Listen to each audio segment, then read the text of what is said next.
Kumusta po kayo mga ginigiliw kong tagapakinig?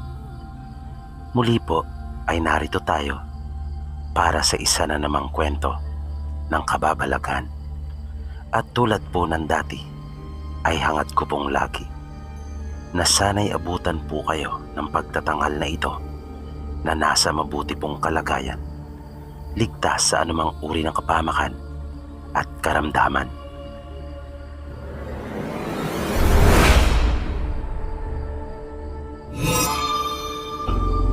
Tawagin mo na lang ako sa pangalang Felipe. Kasalukuyan nagtatrabaho pa rin ngayon dito sa ibang bansa. Nais ko lang ibahagi yung aking naging karanasan nang minsang magbakasyon ako sa aming probinsya. Yun yung unang bakasyon ko pagkagaling ng ibang bansa. Nag-stay muna ako ng ilang araw sa amin doon sa Maynila bago ko naisipang magbakasyon para naman mabisita ko yung aking mga lolo at lola, pati na yung mga pinsang ko at paborito kong tiyuhin na kapatid ni nanay. Dala ang mga pasalubong ko para sa kanila ay bumiyahe ako. Tawid dagat ang probinsya nila nanay. Naghihintay pa lang ako doon sa pier para umakyat ng barko ay may napansin akong isang magandang babae na pumwesto sa harapan ng kinauupuan ko. Pero nung mga sandaling iyon ay may kasama siya na naisip kong marahil ay iyon yung kanyang boyfriend. Kaya hindi ko na ipinagpatuloy pa kung ano man yung nasa isipan ko nung mga oras na iyon. Halos mahigit 1 oras pa akong naghintay doon sa terminal. Nang sa wakas ay tinawag na rin ang aming barko at pinasakay na kami. Nang nasa barko na ako ay mabilis ko namang nahanap yung numero nung teras na higaan ko. Habang inaayos ko ang aking mga gamit ay medyo nagulat pa ako nang makita ko yung babae na naroon sa aking tapat at iniayos nito ang kanyang mga gamit at naupo. Nakaramdam ako ng saya pero bigla ring nawala iyon nang maalala ko yung lalaki na kasama nito na aking ipinagtaka pagkat di ko na iyon nakita. Kaya naisip kong marahil ay inihatid lang siya noon. Makalipas pa ang ilang sandali ay narinig namin ang tinig ng opisyal at sinabi nitong aalis na ang barko. Kaya pinababa na ang mga hindi pasahero. Pumunta ako sa gilid ng barko upang sumilip. Nakagawian ko na kasi iyon nang bigla kong napansin yung babae na sumunod at sumilip din na nasa akin siyang tabi. Bigla ako nakaramdam ng kaba. Napansin kong bumilis na bigla yung pagtibok ng puso ko. Napasulyap ako sa kanya. Ngunit hindi ito nakatingin sa akin. Abala siya na nakatitig doon sa pier.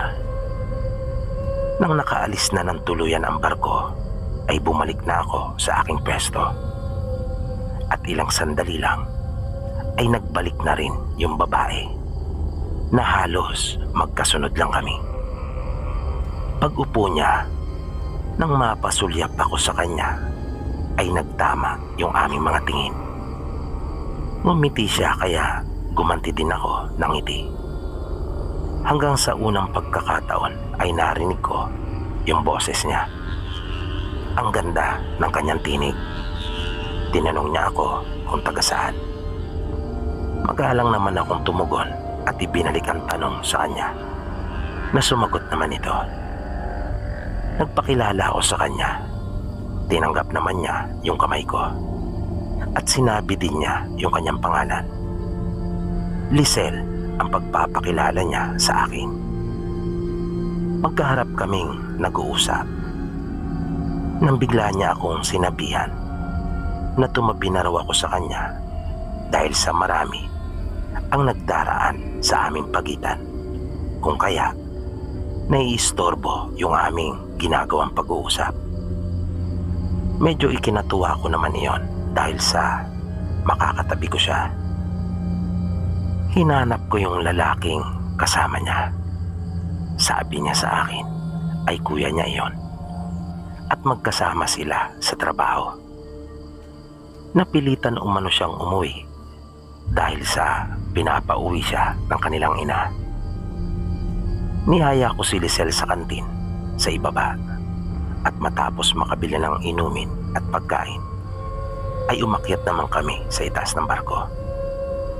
Amin lang ipinakisuyo sa aking katabi yung mga gamit namin.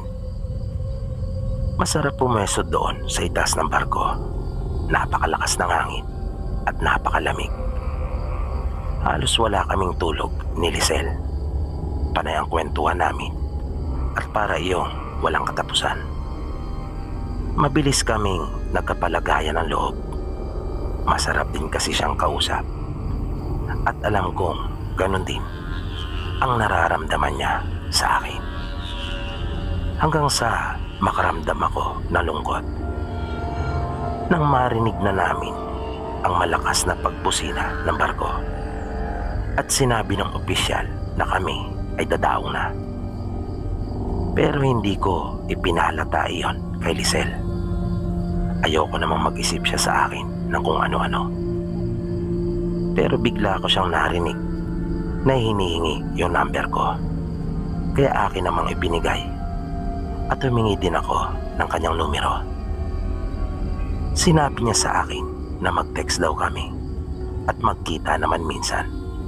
Natuwa naman ako nang aking marinig iyon at sumangayon. Magkasabay pa kaming bumaba ng barko pero magkaiba na kami ng sinakyan na pampasaherong jeep. Minsan ko pa siyang sinulyapan pagkaupo niya sa jeep at kumaway na ako sa kanya ng pamamaalam. Nang bumaba ako ng jeep ay nakita kong nakaabang na yung ilan sa tiyuhin at tiyahin ko kasama ang aking mga pinsan. Doon ako sa bahay ng lolo at lola ko tumuloy. Pagdating namin doon ay inilabas ko na mula sa lalagyan yung kanilang mga pasalubong. Tuwang-tuwa sila sa mga dala kong sorpresa. Tinext ko si Lisel. Inalam ko kung nakauwi na rin siya sa kanila. Pero hindi ito nag-reply. Naisip kong marahil ay abala pa ito o kaya naman ay walang signal sa kinaroroonan niya. Pero umabot na ng sumunod na araw ay hindi pa rin ito sumasagot. Kaya napaisip na ako kung ano kaya ang problema. Subalit hinayaan ko na lang at inisip na marahil ay hindi na iyon interesado. Naisip ko pa na baka noon lang yon nung magkasama kami para hindi siya mainip. Napansin naman pala ako ng pinsang ko noong sandaling iyon. Kaya tinanong niya ako kung ano raw yung malalim kong iniisip. Kaya napilitan ako magkwento sa kanya tungkol kay Lisel. Na sinabi kong nakakilala ako ng babae sa barko. Kinahaponan noon, mga pasado 5:00, ay bigla na lang tumunog yung cellphone ko. Nang aking tingnan, ay nakita kong may mensahe si Lisel. At nang basahin ko, ay nagulat ako. Nagpapasundo ito at humingi sa akin ng tulong. Kaya nagtaka ako at di ko alam kung ano ang aking gagawin. Dahil sa hindi naman ako sanay sa mga lugar doon. Ang pinakamalayo nga na narating ko kapag nagbabakasyon ako ay yung bayan lang. Kaya pinuntahan ko yung aking pinsan at kinausap. Pero agad niyang sinabi sa akin na wala na kaming masasakyan na jeep. Tinanong ko siya kung ano pa ang pwede naming gawin. Sinabi niya sa akin na manghiram na lang daw kami ng tricycle sa aming kamag-anak. Siya na daw ang magmamaneho at gasolinahan ko na lang. At umalis na nga kami.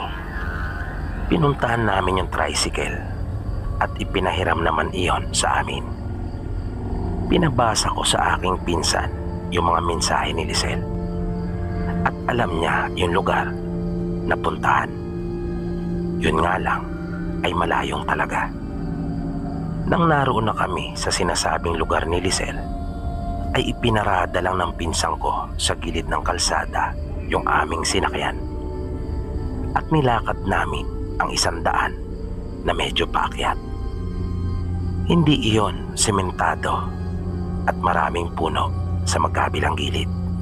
Maya-maya ay may nakasalubong kaming 2 lalaki at 1 matandang babae. Magtatanong sana kami sa kanila kung saan ang bahay ni Lisel.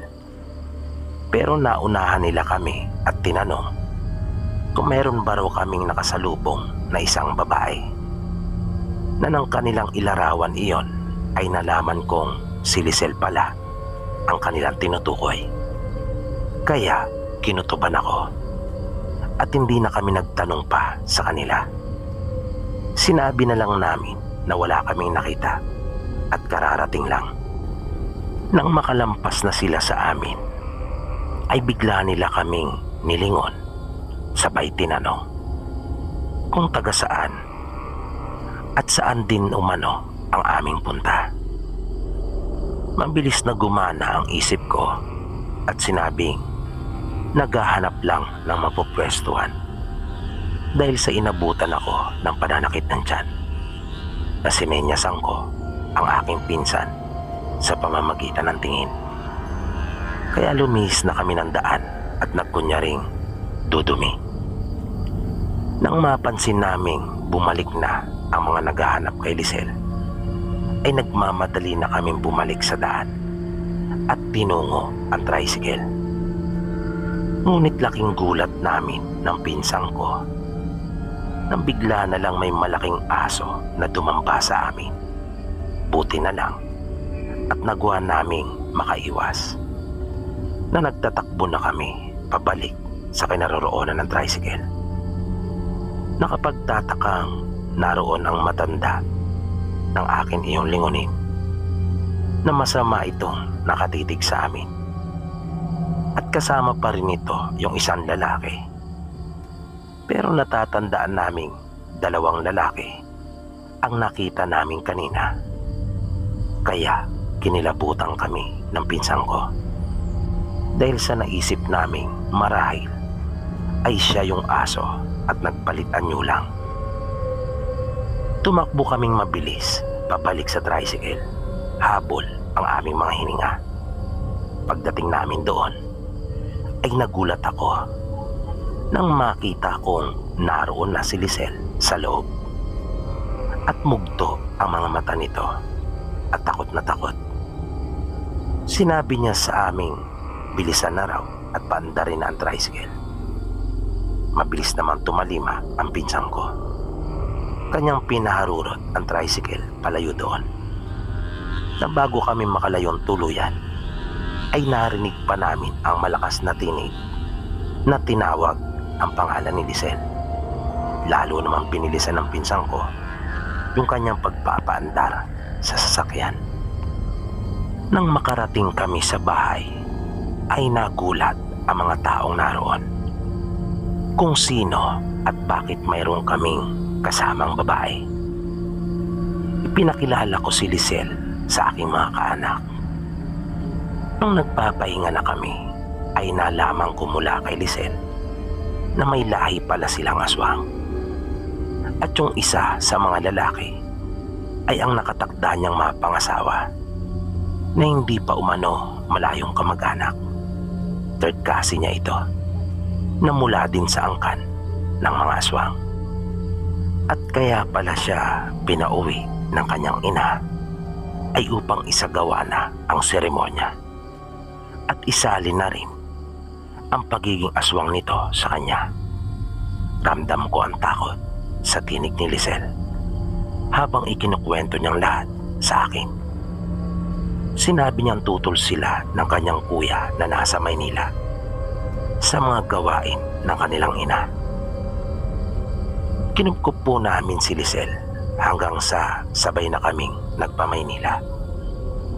Natatandaan kong naharang pa kami ng mga pulis sa pier pagkat kinasuhan kami ng pinsan ko ng kidnapping. Pero naayos din naman kaagad pagkat mismong si Lisel ang nagpatunay na kusang loob siyang sumama sa amin dahil sa gusto niyang makatakas mula sa kanyang pamilya. Bago matapos ang aking bakasyon at bumalik sa ibang bansa, ay nagkamabutihan na kami ni Lisel at may nangyari na sa amin. Naging maayos naman ang aming relasyon. Kaya nang sunod na balik ko ay nagpakasal na kami. At ngayon nga po ay mayroon na kaming 2 anak.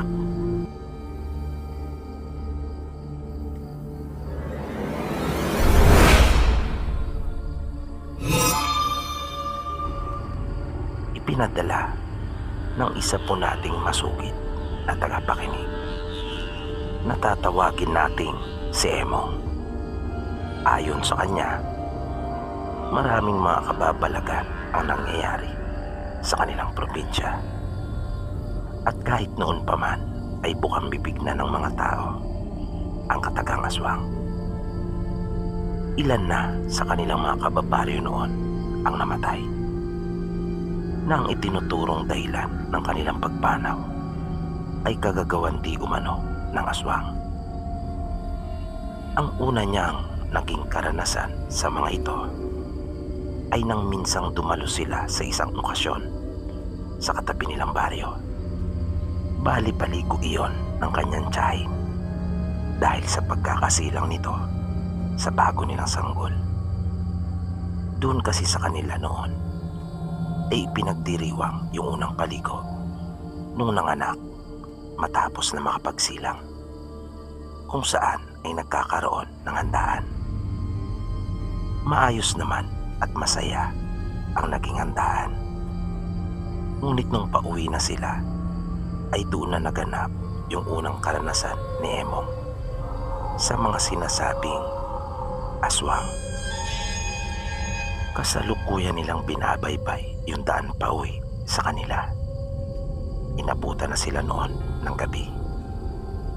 Dahil na rin sa nawili ang kanyang ama sa pakikipag-inuman sa kanilang mga kaanak na naroon sa handaan.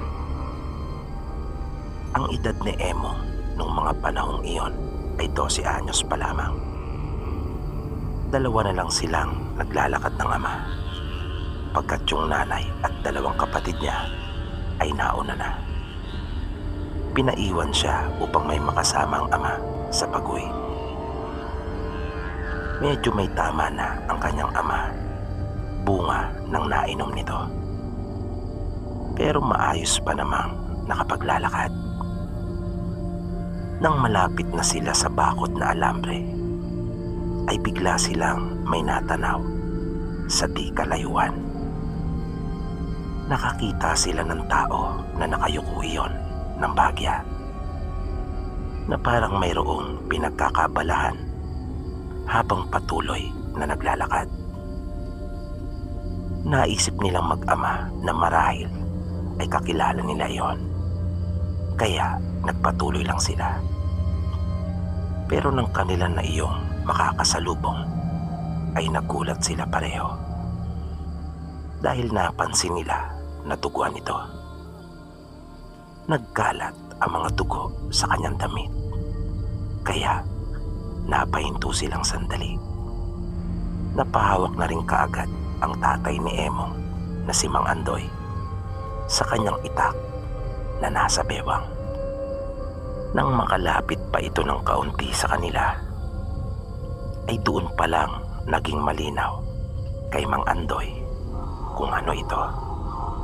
Isa iyong aswang na nagkalat ang mga dugo. Hindi lamang sa suot nitong kamisa chino, pati sa palibot ng bibig nito at ibang panig na mukha ay nanlilimay din sa dugo. Nakatitig ito sa kanila na halos hindi kumukurap. Gumilid sila sa daan. Naramdaman pa ni Emong ang mahinang pagkabig sa kanya ng ama na pinapapwesto siya nito sa kanyang gawing likuran.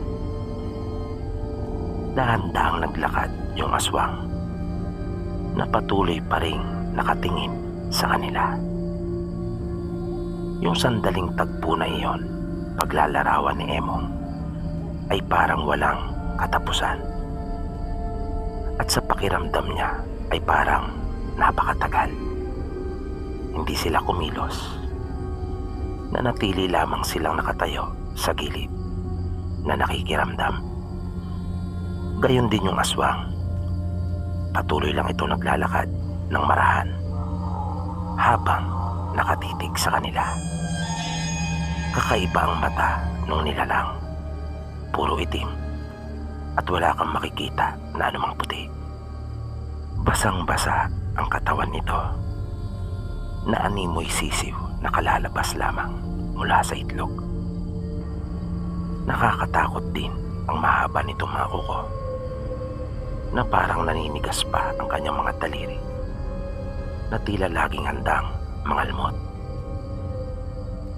Nang nasa harapan na nila ito, ay kitang-kita ni Emong ang maliliit ngunit matutulis nitong mga ngipin. Kaya napahawak siya ng maigpit sa damit ng kanyang ama. Ngunit wala namang reaksyon silang nakita mula doon sa aswang. Nang makalampas na ito sa kanila, ay tsaka pa lamang inalis ang pagkakatitig sa kanilang mag-ama at mabilis na itong tumakbong palayo. Doon pa lamang nakahinga ng maluwag si Emong. Hindi siya makapaniwala sa kanyang nakita nung gabing iyon. Kaya pagdating nila sa bahay ay di niya napigilan ang sariling magkwento sa kanyang mga kapatid at nanay. Doon rin niya napatunayan na totoong umiiral ang mga aswang. Isang araw, pagdating ni Emong galing sa paaralan, ay inutusan siya na magpunta sa kapatid ng kanyang tatay para sabihin na sunod ang kanilang paglalagari sa kinabukasan. Isa kasi iyon sa pinagkakakitaan ng kanyang ama, ang paglalagari ng mga puno para gawing tabla o di kaya naman ay mga pangposte at iba pang kailangang kahoy sa bahay. At ang lagi nitong katuwang ay ang nakababata nitong kapatid. At tumalima nga si Emong sa utos ng kanyang ama. Nagpunta siya sa bahay ng tiyuhin.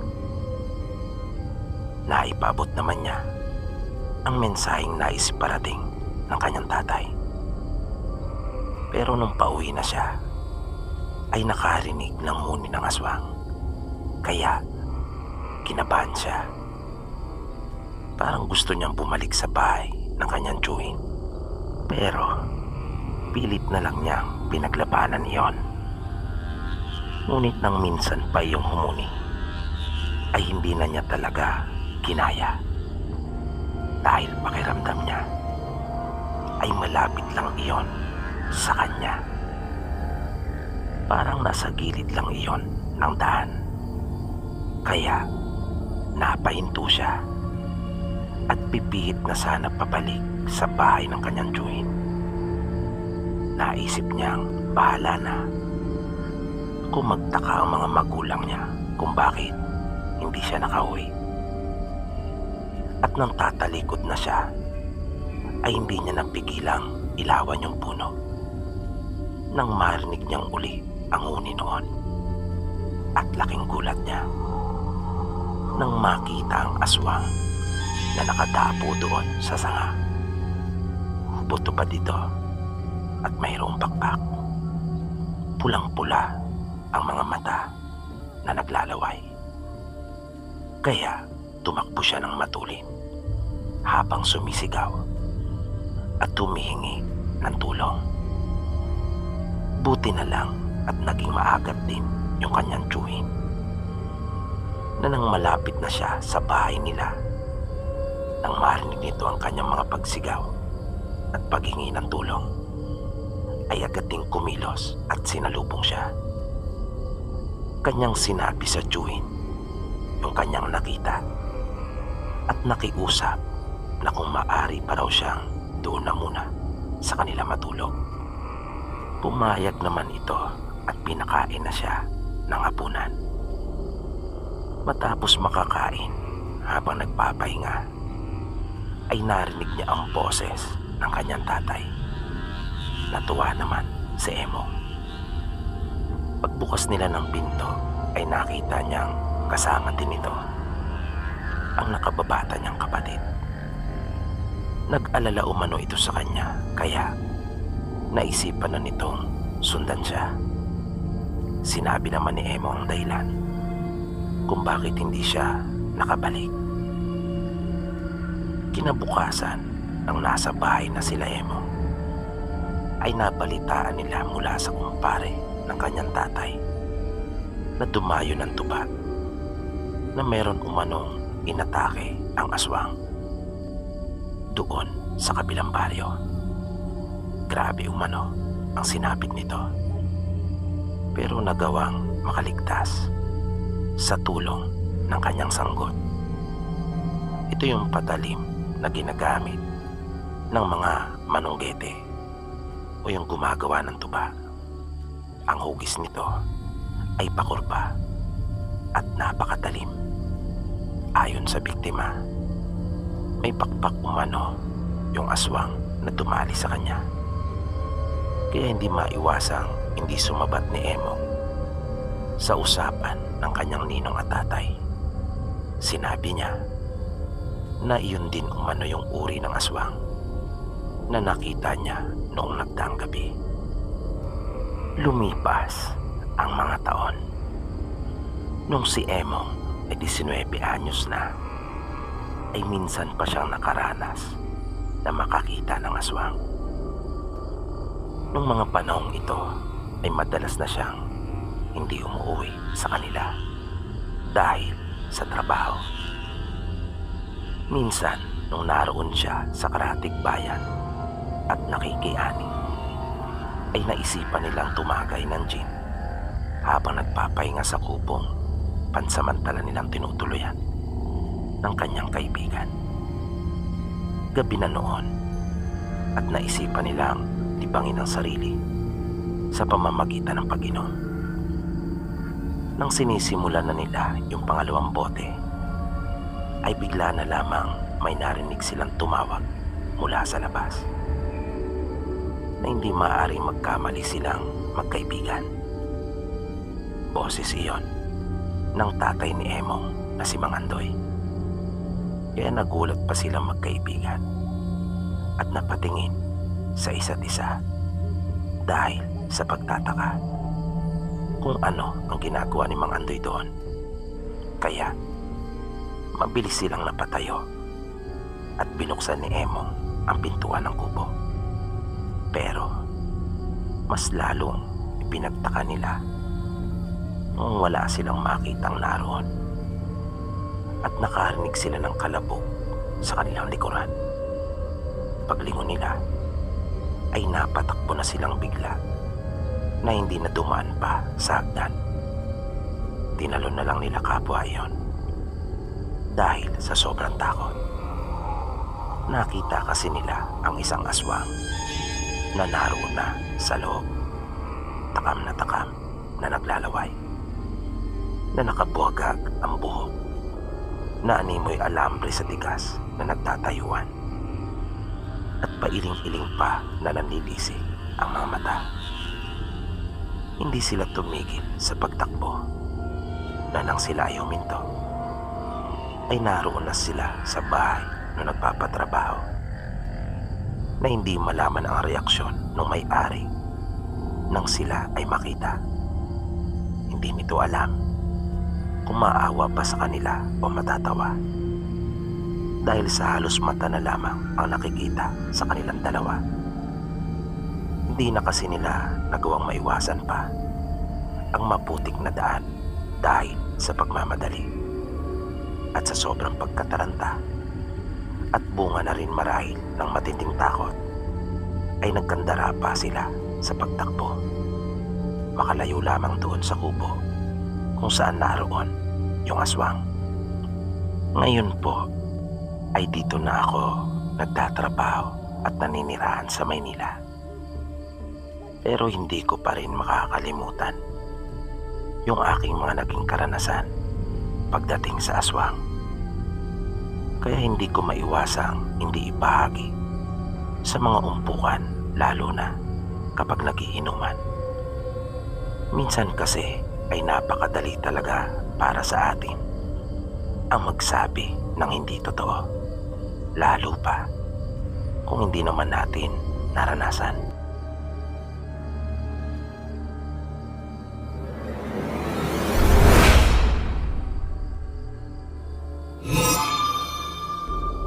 Tawagin niyo na lang po ako sa pangalang Almira.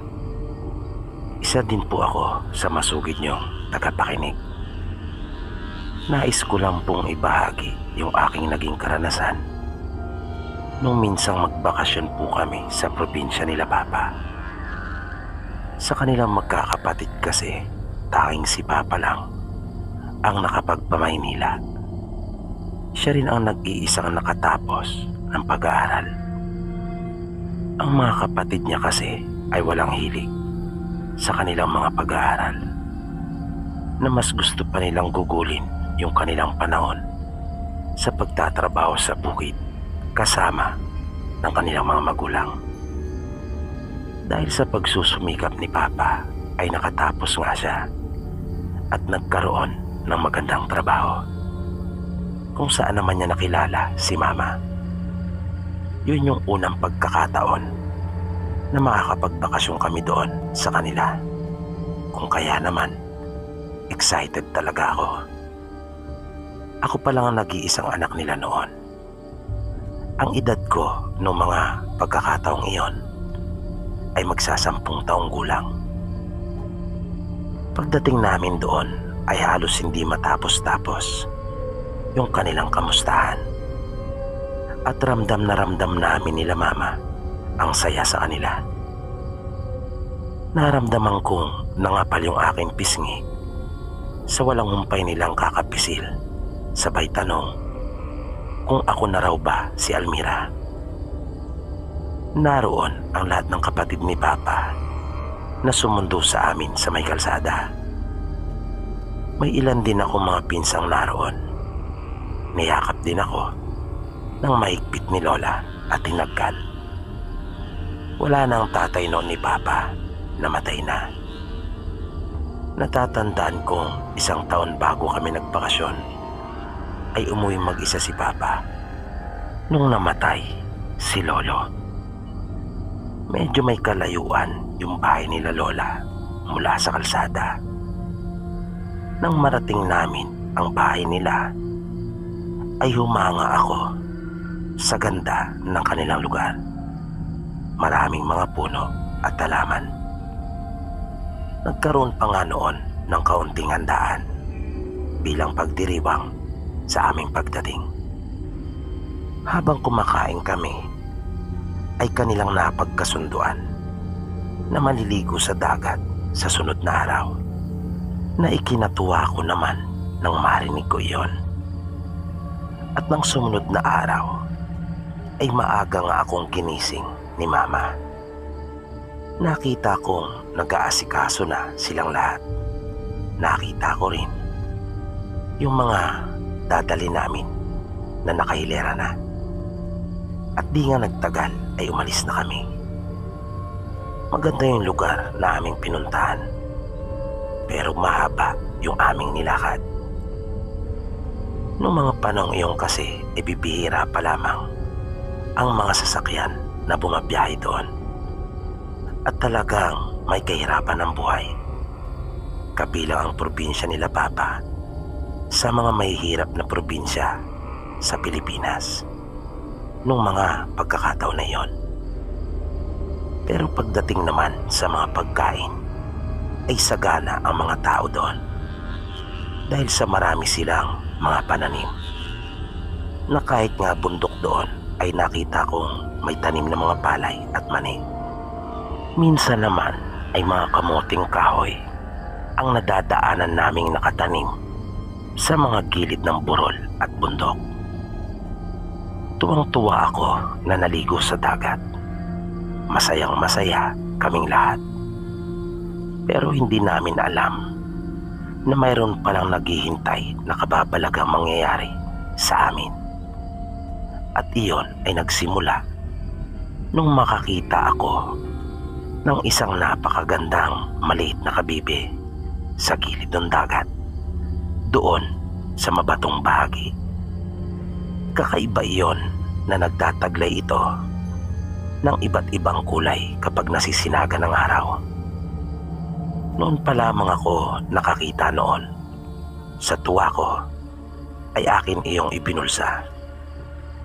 Hapon na nang sila ay magpasya na kami ay uuwi na. Siguro ay mga mag-aalas 4 na ng hapon noong mga oras na iyon. At tulad nung pagpunta namin doon ay naglakad kaming pabalik. Ginabi na kami sa daan dahil sa layo. Pagdating sa bahay ay pagod na pagod kaming lahat. Napagpasyahan ng mga kapatid ni tatay na doon na rin sila matulog sa bahay nila lola. Total naman ay malaki iyon.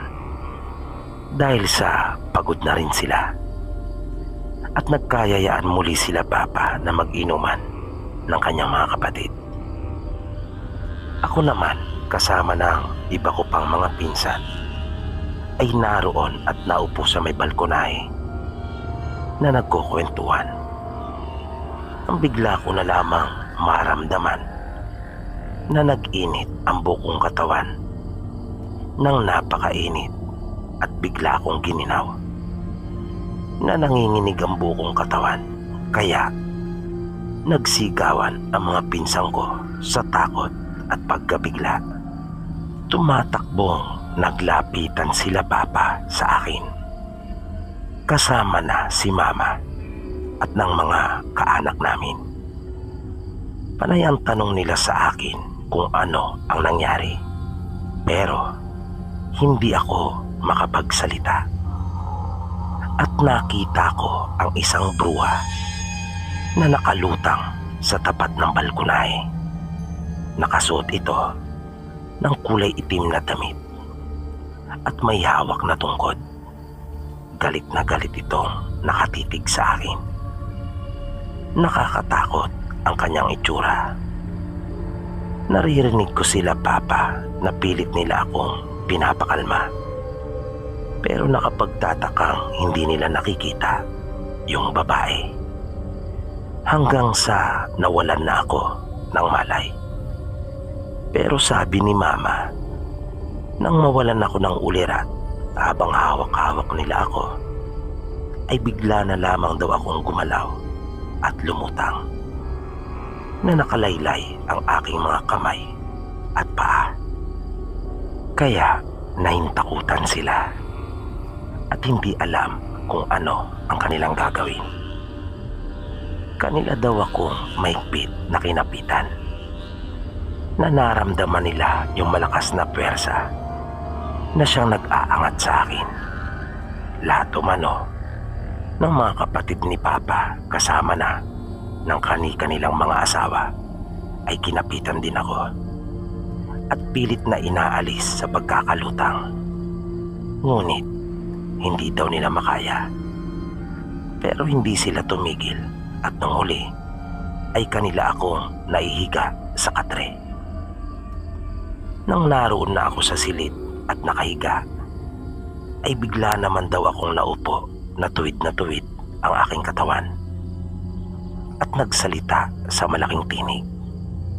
Ang pagkakasabi ko ayon kay mama ay ibalik ang dapat na ibalik kung ayaw nilang ako ang maging kapalit.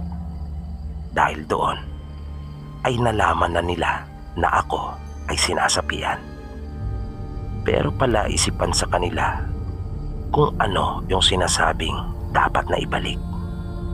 Kaya nagpausok na si Lola sa palibot ng bahay kasama ang isang kapatid ni Papa, na dahil doon ay nagalit lalo yung sumanib sa akin. Base ito sa pagsasalaysay sa akin ni Mama. At nagpakilala umano yung babae na si Cedra. At binanggit pa nito na kayang-kaya niya akong kunin sa kanila kung gugustuhin niya.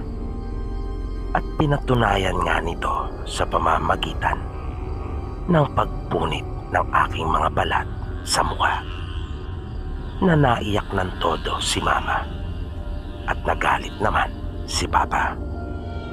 Pagkat kitang-kita nila kung paano nagsimulang magkaroon ng lamat ang aking pisngi at tuluyang napunit, na kanilang nakita ang laman sa aking mukha at tumulo ang dugo, na para umano akong isang hinog na mangga na binabalatan, na lumaylay pa ang aking balat sa pisngi. Kaya nagmakaawa si Mama at sinabing kanilang susundin anuman ang ipagawa nito. Wag lang daw akong sasaktan. Kahit ang lola ko, pagkukwento ni Mama ay natulala. Ang totoo, halos lahat silang naroon ay natulala sa kanilang nasaksihan. Nabigla pa umano nagdilim ang kalangitan, na narinig nila ang malalakas na kulog na dumadagundong at ang matatalim na kidlat na gumuguhit sa gitna ng gabi.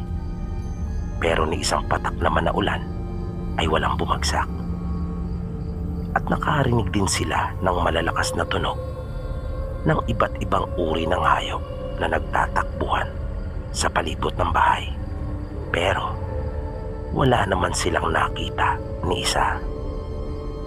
Bukod doon, ang buong bahay ay napuno ng mga itim na ibon na nagsisiliparan. Kinapkapan ako ni Mama. Naisip niya kasi na kung mayroon siyang makuha na anumang bagay sa akin na hindi namin pag-aari, ay iyon na marahil ang sinasabi ng bruha na kanya na dapat naming ibalik. Ngunit bigo si Mama. Wala siyang nakuha. At nakita nila yung mga ibon na nagpapaikot-ikot na lahat sa tapat ko, na tila ba sinasabi sa kanila na nalalapit na ang oras. Kaya nagmamadali ang mga magulang ko, kasama na ng iba pa naming mga kaanak na naganap. Hanggang sa maisip ni Mama yung hinubad ko pagkatapos na maligo sa dagat. At nagulat siya, sabay na mga nang makita yung maliit na kabibi na kakaiba. Nagmamadali siyang bumalik sa silid at inilagay iyon sa aking tabi. Sa isang iglap ay nagsimulang maglaho yung mga ibon na nagsiliparan palabas ng bahay. Maging yung mga ingay sa labas ay biglang nawala. At nakita nila akong lupaypay na nakahiga at nanumbalik din ang aking mukha sa dati, na nawala na ring bigla yung maliit na kabibi. Hindi iyon makakalimutan ng mga magulang ko at mga kaanak namin na nakasaksi nung gabing iyon. Food delivery. Tawagin niyo na lang po ako sa pangalang Dennis. Isa po akong Grab driver at nakahiligan ko na po ang pakikinig sa inyong mga kwento. Maging yung mga kasama ko sa aming tambayan ay nahawa ko na rin. Nais ko lang rin po sana, Sir Bibi, bahagi sa ating mga kasaging yung aking naging karanasan. Hindi ko po alam kung napagtripan lamang po ako o sadyang nakatakda nung gabing iyon na maranasan ko yung kababalagan na itinuturing kong pinaka nakakatakot na karanasan ko sa aking buong buhay. Isang gabi po na medyo masama ang panahon. Umuulan-ulan po noon. Nang may magpa-deliver po sa akin, hindi ko na po masyadong pakahabain pa. Bali nag-umpisa po akong makaramdam ng hindi maganda nung mapadaan ako sa isang maiksing tulay dito po sa May Rizal, na may tumawid na isang matandang kubain na at nakatungkod. Medyo malayo pa naman ako kung kaya hindi na ako namreno, pagkat naisip kong hindi ko naman siya aabutin. May kadiliman doon sa lugar, pero alam ko kung ano talaga ang nakita ko. Kitang-kita ko na isa iyong matanda. Saktong pagdaan ko ay nakatawid na rin ito sa kabilang panig ng pinakabangketa ng maikling tulay. At nung makalampas ako sa kanya, ay akin pa itong nilingon, pagkat nakaramdam ako ng awa. Kung bakit nasa labas pa ito ng mga ganong oras na hindi pa naman maganda ang panahon. Pero nanindig ang aking mga balahibo sa katawan nang hindi ko na ito nakita. Kaya huminto pa ako upang siguraduhin, at wala nga talaga ito, na nakapagtataka pagkat ilog ang ilalim ng tulay at medyo mataas iyon. Ang matindi ay hindi pa doon natapos ang lahat ng kababalagan nung gabing iyon. Habang binabaybay ko na ang daan sa paghahatdan ko, ay maayos naman ang kalsada na wala namang ipinagkaiba sa mga pangkaraniwang mga daanan. Nang masiguro ko na iyon na yung bahay nung nagpa-deliver sa akin, ay bumaba na ako sa aking motorsiklo. Pagtanggal ko ng susi ng motor, pagharap kong muli sa bahay, ay nanlaki ang aking mga mata. At halos hindi ako makapaniwala nang biglang magbago ang itsura nito sa isang iglap, na bigla iyong naging isang napakalumang bahay na sa tingin pa lang ay masasabi mo matagal ng panahon na inabando na ito. Nabasag yung mga salamin ng bintana at may mga bitak pa yung mga pader noon, at parang kalawang na lamang ang nagkakabit sa gate nito, na nanlilimahid ang simento na nilulumot pa, na may mga tuyong damo pa na nasa paligid at may mga puno ding nagtataasan, na nang igala ko pa ang aking paningin ay lalo na akong kinabahan ng gusto. Bumilis at lumakas na bigla ang pagkalabog ng dibdib ko, nang hindi ko na makita yung mga bahay na dikit-dikit na dinaanan ko. Para akong dinala sa ibang lugar, sa isang pitik lamang ng mga daliri. Nang napansin ko ay yung mga nagtataasang damo sa gilid ng daan at mga halaman, na pagkarami-rami ding mga puno, at nag-iisa lamang yung luma at sirang bahay na iyon doon na nakatayo. At ang mas nakakahindig pa ay nang makita ko ang isang taong nakaputi na walang ulo, pagkat tangan-tangan niya iyon sa kanyang mga kamay. Halos maihi ako sa sobrang takot nung mga oras na iyon. Kaya nagmamadali na akong sumakay sa aking motor. Pinaandar ko na iyon at saka humarurot palayo. At iyan po yung nakakakilabot kong karanasan, Sir Pipi, na hindi ko po talaga makakalimutan.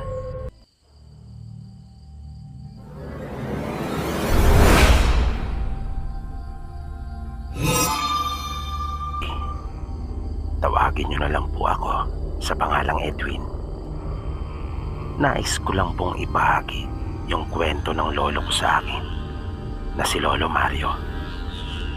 Naganap ito nung kabataan pa niya. Sa probinsya po nila ay uso ang pagtatanim ng tubo. Mahirap ang gawain iyon, parang pagkokobra na makailang ulit mo hahawakan. Wala silang sariling lupa na sinasaka noon. Mga trabador lang sila. At madalas ay laging wala sa tamang oras ang pagpapasahod sa kanila.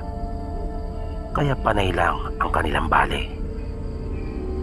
Minsan, matapos na makabale, ay naisipan nila ng pinsan niya na dumayo ng inuman.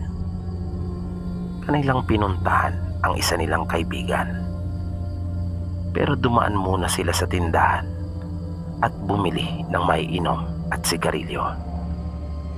Padilim na noong mga pagkakataong iyon. Nang dumating na sila sa bahay ng kanilang kaibigan, ay nalaman nilang umalis din pala ito. Nakatulad nila, ay dumayo rin ng inuman.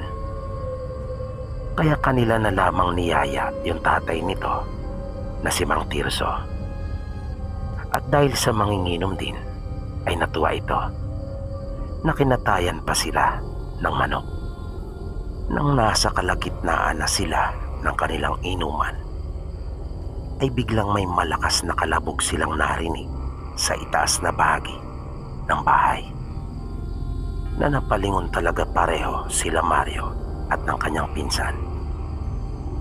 Mabilis na kumilos ang tatay ng kanilang kaibigan at umakyat sa itaas, na hindi man lang nito nagawang magpaalam sa kanila. Nagmamadali ito at parang nag-aalala. Matagal na hindi nakababa si Mang Tirso at ilang pagkalabog pa ang kanilang narinig. Pagkatapos noon ay isang nakabibinging katahimikan ang bumalot sa buong kapaligiran. Makaraan ang ilang saglit ay napalingon silang bigla nang mapansin nila si Mang Tirso. Pawis na pawis ito at nawala ang saya sa kanyang mukha. Ganon din ang sigla sa kanyang katawan. Nagulat pa sila nang sabihin nito sa kanila na tsaka na lang daw nila ituloy yung kanilang ginagawang inuman at kailangan na raw nilang umalis. Kaya nagkatinginan silang magpinsan at nagtaka. Tumayo na sila at nagpaalam. Dinampot naman ng pinsan ni Mario ang natirang bote ng alak at sinabing sayang. Paglabas nila ay napakadilim na. Kaya kanila nang binuksan yung dala nilang flashlight at lumakad na. Sa daan ay nag-usap silang magpinsan at kanilang napagkwentuhan yung nangyari sa bahay nila Mang Tirso. Blanko ang kanilang mga isipan sa kung ano talaga ang totoong nangyari, kung ano yung dahilan ng mga pagkalabog at kung bakit sila pinauwi agad nito. Hanggang sa napalingon silang pareho nang maramdaman nila kapwa na may sumusunod sa kanila at agad silang napatakbo. Pagkat nang lumingon silang magpinsan ay kitang-kita nila ang anak ni Mang Tirso na si Miriam, na namumutla ito at nangingitim ang palibot ng kanyang mga mata at ang laki ng kanyang ipinayat. Nakatipa ang kanyang mga kamay na tila mangyayakap. Ngunit alam nila sa kanilang mga sarili na isang uri iyon ng pagyakap na may masamang intensyon. Pagkat napansin din nila ang walang patid na paglalaway nito. Sinundan sila nito sa kanilang ginawang pagtakbo na parang wala ito sa kanyang sarili, na sa palagay nila ay tila titigil lang kapag nakuha na nito ang gusto. Maya-maya ay nakarinig sila ng boses na sumisigaw. Kilala nila ang tinig na iyon, si Mang Tirso. Ngunit ayaw nilang huminto pagkat natatakot silang maabutan ni Miriam. Kaya nagsisigaw sila at humingi ng saklolo sa tatay nito. Nang minsan lumingon si Mario ay nakita niyang nasa likuran na ni Miriam ang ama nito na humihingal din. At nang makita nilang pinipigilan na nito ay bumalik sila at tinulungan. Kahit sa kanya kasi ay hindi ito sumusunod at parang hindi siya nakikilala. Ang unang napansin ni Mario nang mahawakan niya ang dalaga ay ang lamig ng balat nito. Para siyang humawak sa yelo. At may isa pa siyang napansin. Napakalakas nito na kanyang ipinagtaka iyon. Dahil sa impis na ang pangangatawan nito na para itong nagkasakit, na ang laki talaga ng ibinagsak ng kanyang katawan. Pero nung huli ay nagawa din nila itong maigapos gamit ang dalang lubid ni Mang Tirso at sumama silang pabalik sa bahay. Iginapos nila ito sa higaan. Nakiusap si Mang Tirso sa kanila na kung maaari ay kanilang puntahan yung manggagamot sa kanilang lugar. Ayaw sanang ipaalam ni Mang Tirso ang tungkol sa kalagayan ng kanyang anak sa kahit na sino. Dahil sa marami siyang inaalaala. Pero ngayong alam na rin daw nila Mario ang tungkol kay Miriam, ay nagpasya na itong ilapit na sa manggagamot. Pinagbigyan nilang magpinsan ang pakiusap ni Mang Tirso sa kanila. Kahit papuno ng kaba ang kanilang dibdib dahil sa naranasan mula kay Miriam. Nagawa naman nilang maisama ang manggagamot sa bahay ni Mang Tirso. At naroon na rin ang kaibigan nila na kapatid ni Miriam nang sila ay dumating. Sinabi nito sa kanila na kaya pala hindi na gaanong nagsasasama dahil sa problema nila tungkol sa kanyang kapatid. Nasabi pa niya ay siya ang may kasalanan kung bakit nagkaganon si Miriam. Isinama niya pala ito doon sa isang handaan nang siya ay maimbitahan ng kanyang nakilala sa tubuhan. Huli na niya nang malaman na lugar pala iyon na kung saan ay maraming aswang at nakurso na dahang hawaan ang kanyang kapatid. Sa kasamaang palad ay hindi na nagawang magamot pa ang kapatid ng kaibigan nila Mario na si Miriam at namatay ito dahil sa hindi kinaya ng kanyang katawan yung ginawang pangahawa sa kanya at maging yung proseso ng gamutan.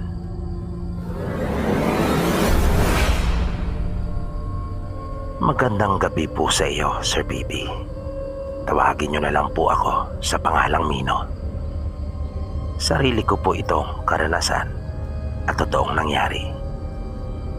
Nasa probinsya pa po ako nung mangyari ito. Kahit po kasi noong mga paslit pa lang kami, ay alam na namin ang tungkol sa mga aswang. Kung sa Maynila kasi ay ginagawang panakot sa mga bata para hindi na lumabas ng bahay, ay iba pagdating doon sa amin. Marami ng mga pangyayari sa amin na yung mga nagdadalang tao ay nakukunan. At marami na ring mga sanggol doon na bigla na lamang nagkakasakit at namamatay. At ang lahat ng ito ay pinaniniwalaang kagagawan ng aswang. Ayon na rin kasi sa kwento mismo nung mga nakaranas. Minsan nang wala kaming pasok sa paaralan, ay napag-utusan kami ng aming nanay na hatdan ng pagkain si tatay doon sa bukid. Kasama ko noon ang kuya ko. Ang edad ko noon ay 9 na taon, habang ang kuya ko naman ay magdo-12 na noon. 11:00 pasado pa lang iyon at tirik na tirik ang araw. Sa unahan namin ay may nakita kaming tao. Malayo pa ito sa amin nung una namin siyang masulyapan.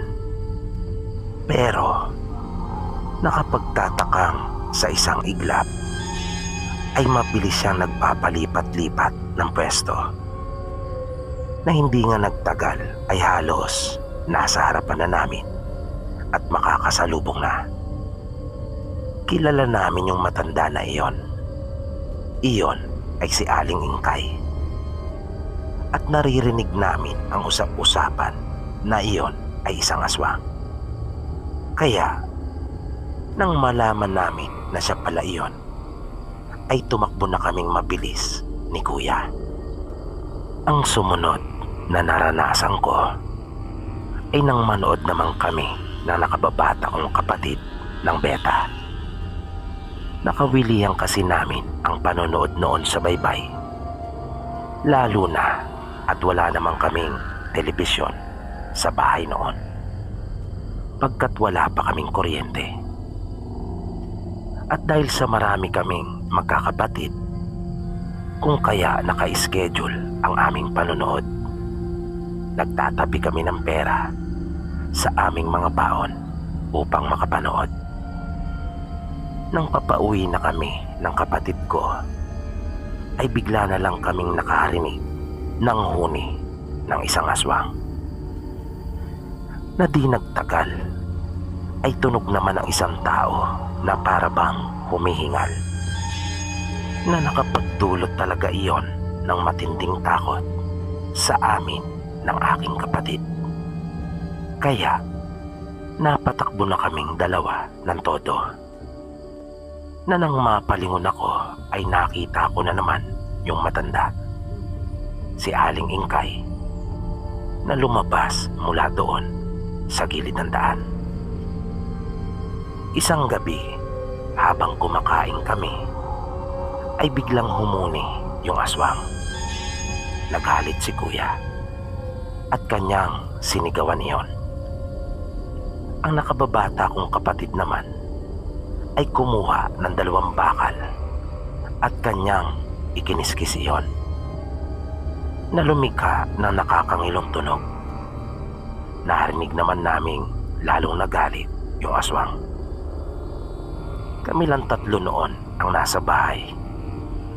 Yung iba naming mga kapatid at magulang ay nasa lamay. May kamag-anak kasi kami na nasa kabilang baryo noon na namatay.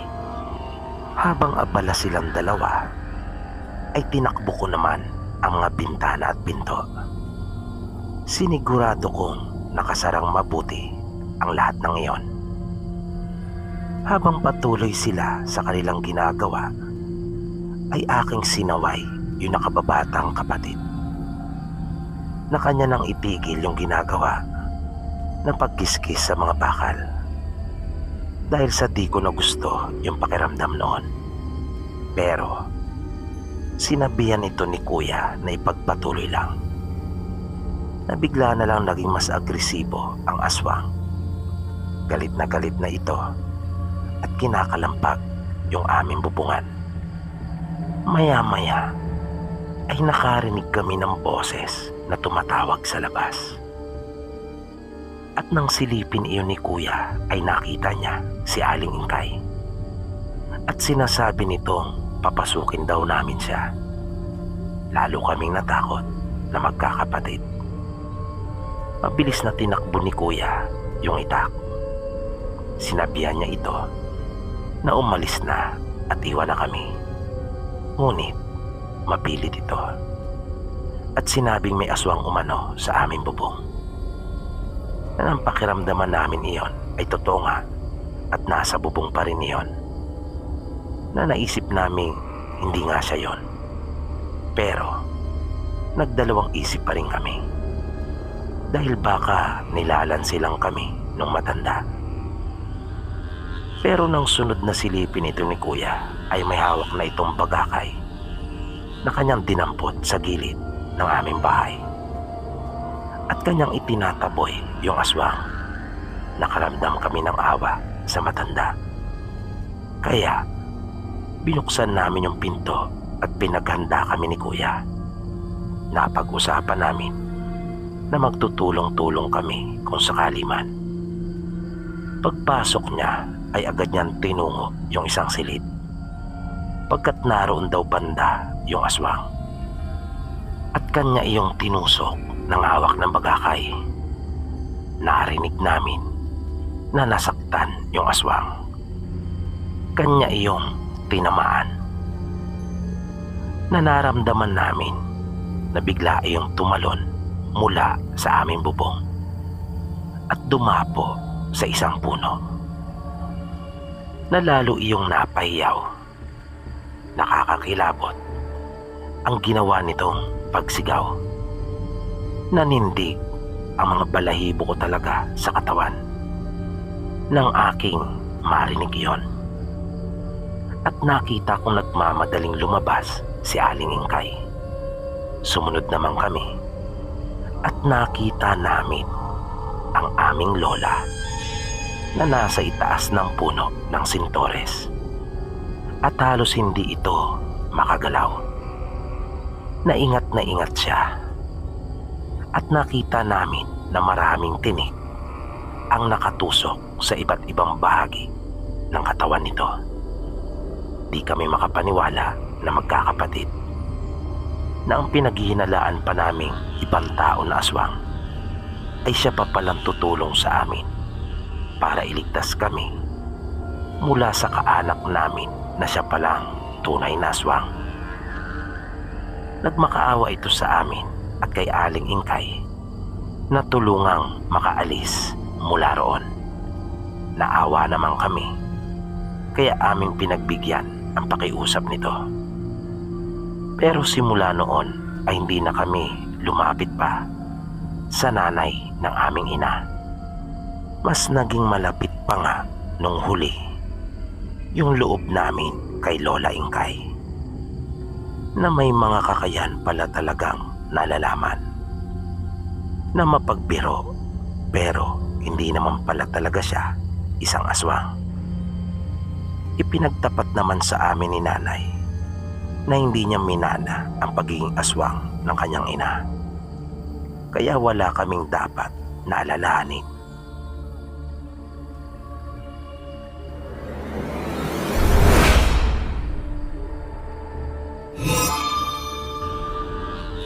Tawagin niyo na lang po ako sa pangalang Nolan. Bali may pamilya na po. At tulad ng marami niyong mga tagapakinig na nakapagbahagi na, ay tubong probinsya din ako. Mayroon po kasi akong naging karanasan na hindi ko po makakalimutan. Matagal na pong nangyari ito. Ang edad ko noong mga panahon na iyon ay 15. Para po ito sa inyong mga tagapakinig at ganun din sa mga hindi naniniwala sa mga kababalagan. Inutusan ako noon ng tatay namin na magpunta sa kanyang kapatid na si Tio Naldo. Medyo may kalayuan yung bahay nila mula sa amin. Sa tansya ko ay may 2 kilometro ang layo nito. Nang nasa kalagitnaan na ako ng aking paglalakad, ay may napansin akong tao. Siguro ang oras ng mga sandaling iyon ay pasado 11:00 na. Ang ipinagtataka ko, parang ingat na ingat kumilos yung babae na iyon habang nakayuko, na para bang mayroon siyang iniiwasan at nagtago. Kaya naisipan kong obserbahan ito sa kung ano ang kanyang gagawin. Nagkubli ako sa isang puno na naroon malapit sa akin. Naisip kong wag na muna magpatuloy sa paglakad. Dahil sa sigurado mapapansin niya ako. Nang nakapwesto na ako, ay hindi ko na inalis pa yung aking paningin sa kanya. Kitang-kita ko yung babae. Dahil nasa likuran niya ako. Nang bigla na lang akong nagulat. Nang malaman ko ang dahilan kung bakit ito nakayuko. May karga pala itong sanggol na nakabalot pa sa lampin na kulay asul. At kanya iyong inilapag sa paanan ng malaking puno. At makailang beses na sumilip na para bang mayroon siyang tinatanaw na kanyang iniiwasan. Bumilis na bigla yung pagtibok ng puso ko. Di ko rin alam, pero nakaramdam ako ng takot. Hanggang sa nakita ko siyang lumuhod sa harapan ng bata. At di nagtagal ay para akong namalikmata. Nang bigla na lang silang maglaho sa aking paningin. Ilang beses ko pa noong kinusot yung aking mga mata. Pero nangyari nga talaga iyon. Bigla silang nawala. Na napabanti pa nga ako ng bagya at tiningnan ko pa kung saan sila maaaring nagpunta. Pero wala talaga. Kaya nagpatuloy na ako sa paglalakad. Kahit pa nga naguguluhan. Takang-taka talaga kasi ako. Di ako makapaniwala sa aking nakita. Pagkat ang hirap iyong ipaliwanag. Ng mga ilang metro na lang ang layo ko mula sa bahay nila Tio ay may nakasalubong akong mga tao. Mga kalapit sila ng tiyuhin ko na mga kamag-anak ng kanyang asawa. Bigla akong kinabahan at nakita kong kasama rin nila ang tiyuhin ko. Nang mapansin nila ako ay agad silang nagtanong sa akin kung mayroon ba akong nakasalubong na tao na may kargang bata. Gusto ko sanang sabihin yung aking nakita pero nagdalawang isip ako. Dahil paano ko naman iyon sasabihin sa kanila pag tinanong nila ako kung nasaan na. Baka sabihin pa nila na akin silang niloloko kapag sinabi kong bigla na lang nawala. Nakita ko yung isang babae na sa palagay ko ay siya ang ina ng bata dahil mugto na ang mga mata nito sa kaiiyak. Malinaw na sa akin noong mga sandaling iyon na yung nakita ko ang siyang tumangay sa kanilang anak. Sabi pa nila, bigla na lang umanong nawala yung bata sa kumot na duyan nito. Nasabi pa nga nung babae ay wala naman siyang napansin na mayroong pumasok sa kanilang bahay. Sasabihin ko na sana sa kanila na wala akong nakita at tatalikod na pero biglang may dumating na isa pang tao na humahangos at umiiyak din.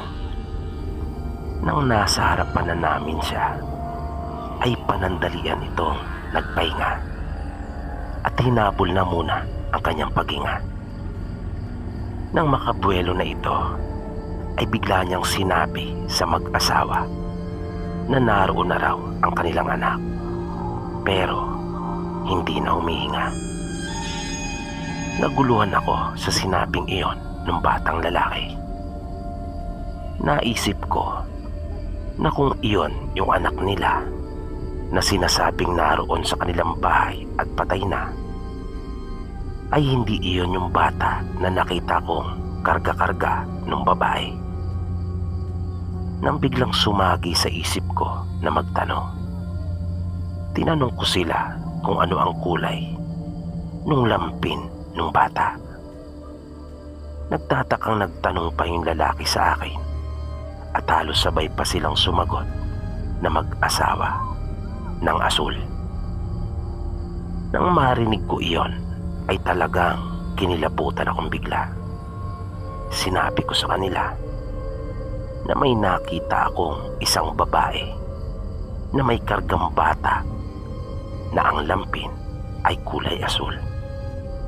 Nagkatinginan sila na parang hindi makapaniwala sa aking ipinagtapat. Pero sinabi ko sa kanila na kailangan nila akong paniwalaan sapagkat bigla na lamang silang nawala sa aking paningin. Sumagot yung matandang babae na kasama nila at sinabing aswang nga ang kumuha sa kanyang apo. Sabi pa nito na yung sinasabing naroon sa bahay nila ay hindi iyon ang apo niya. Napagkasunduan nilang ipagpatuloy yung paghahanap sa bata. Ipinaabot ko naman sa chewing ko yung pinasasabi ni tatay at sumama na rin ako sa kanila sa paghahanap. Itinuro ko pa sa kanila kung saan ko huling nakita yung babae at yung sanggol. Lahat ng bahay ay inisa-isa namin at nagtanong hanggang sa mga lugar na halos hindi na pinupunta ng mga tao ay narating namin sa paghahanap. Malakas ang kutob ng nanay ng sanggol na malamang ay doon daw dadalin yung kanilang anak sa kubling lugar. Na naisip rin namin na posibleng ang ganon ang gawin. At tama nga siya sa kanyang hinala.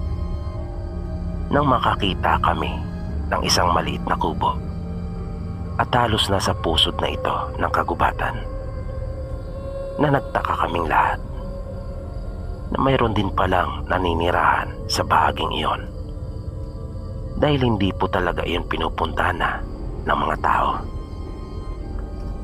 Nang makalapit kami doon ay muli akong kinabahan. Hindi kasi maganda yung nararamdaman ko patungkol sa bahay. Saradong sarado iyon at hindi kaaya-aya sa paningin. Nakakatakot ang itsura ng lugar. Tumawag yung tatay ng sanggol at nagtao po. Pero walang sumasagot. Nang bigla na lamang kaming makarinig ng pagkalampag doon sa likurang bahagi ng bahay. Kaya nagmadali kaming umikot pero wala kaming nakita maliban sa isang nakabukas na pinto. Pagpasok nila ay napahagulgol at nagsisigaw na yung nanay ng bata. At nakita kong hawak-hawak na nito sa kanyang mga kamay yung lampin ng sanggol. Habang yung lolo naman at yung tatay kasama yung chewing ko ay nagmamadaling tumakbo at nagbakasakali na kanila pang maabutan yung kumuha sa bata. Naiwan kami doon sa bahay ng matandang babae at nanay ng sanggol. Nang igala ko yung aking paningin sa loob ng maliit na bahay na iyon, ay nakakita pa ako ng mga naglalaki ang lumang garapon na puno na ng alikabok at mga hagib. Nakakakilabot yung loob ng bahay. Hindi ko rin malaman kung ano yung mga nasa loob ng nasabing lalagyan. Pero nakakadiri ang mga iyon. At napakalansa po sa loob ng maliit na kubo na wala kang makikitang anumang kasangkapan maliban sa mga weirdong kagamitan na naroon. Kaya masasabi mo parang hindi tao yung nakatira doon. Makaraan ang halos mahigit 2 oras ay narinig namin yung mga boses nila. Kaya nagmamadali na kaming lumabas upang makibalita. Halos mawala ng malay yung nanay ng bata.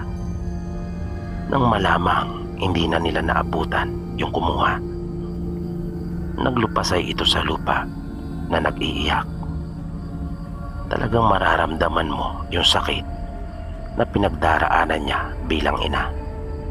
Nagwawala talaga siya habang patuloy na umiiyak at nagsisigaw.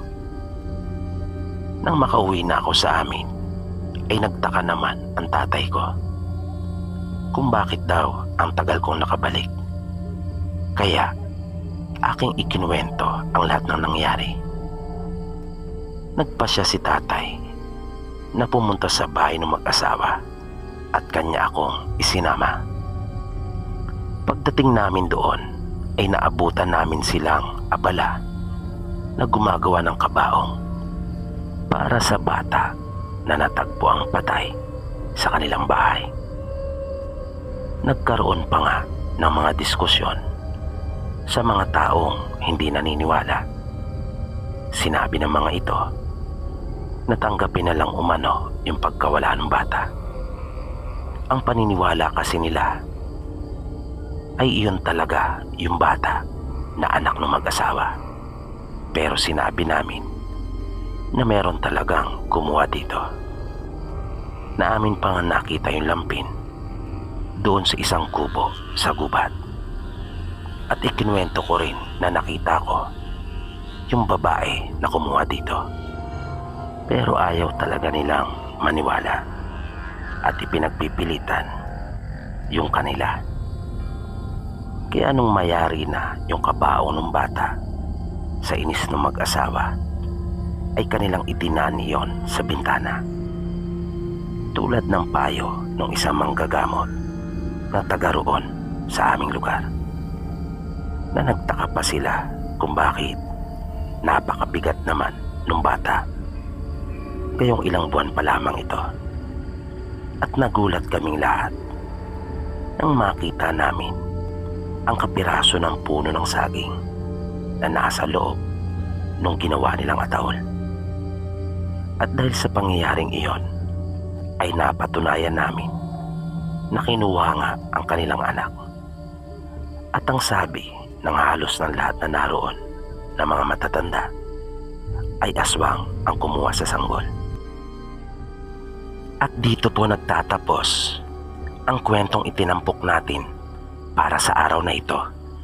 Muli, sana po ay inyong nagustuhan at naway patuloy nyo pang subaybayan ang mga susunod pa po nating kwento dito lamang sa Mga Totoong Kwento na Kababalagan.